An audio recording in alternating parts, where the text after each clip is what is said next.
후각통센터입니다. 전일 중국 시장 같은 경우는 1.9%나 상승을 하면서 주요 저항 라인이었던 2,900선을 크게 상회하는 모습을 보였습니다.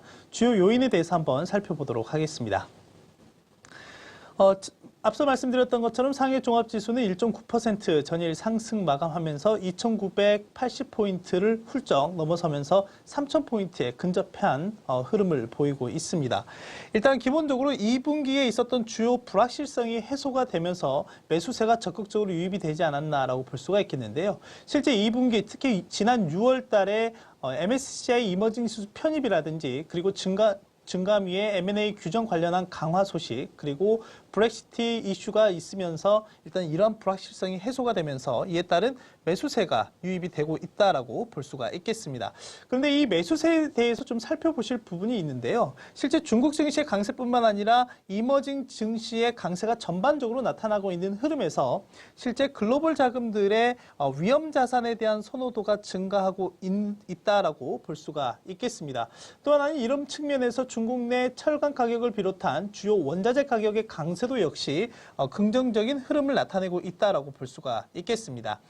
실제 중국 증시 같은 경우는 2,900포인트에 대한 저항이 상당히 만만치 않았다라고 볼 수가 있겠는데 일단 이 구간이 돌파가 되면서 추세 반전이 어느 정도 기술적으로 나타나고 있다라고 볼 수가 있겠습니다.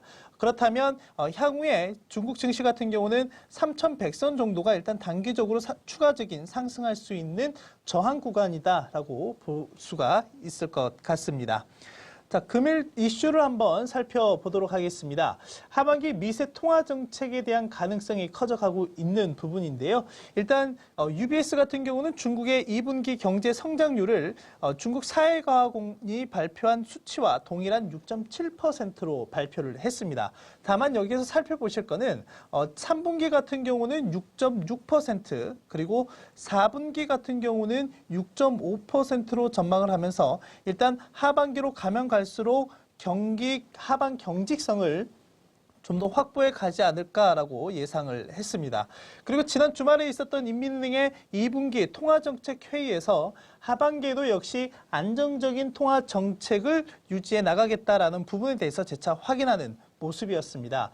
일단은 하반기에도 역시 경기 하반 경직성이 좀 더 나타날 것으로 보이고 있고 실제 1분기 실물 경제 지표들의 양호한 발표가 있었지만은 2분기 같은 경우는 전반적으로 좀 둔화되는 모습들이 나타나고 있기 때문에 그렇다면 인민은행 측에서 지급 준비율이라든지 또는 기준금리 인하와 같은 통화 정책을 활용할 가능성이 있다라는 점 참고해 보시면 될 것 같습니다.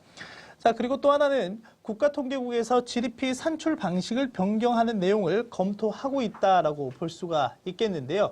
실제 기본적으로 전통적 경제인인 올드 이코노미가 아니라 이제는 차량 공유라든지 클라우드 펀딩과 같은 신경제가 GDP 성장에 어느 정도 기여하는지를 반영하는 방법도 검토하고 있다라고 볼 수가 있겠습니다. 이상 유한타증권이었습니다.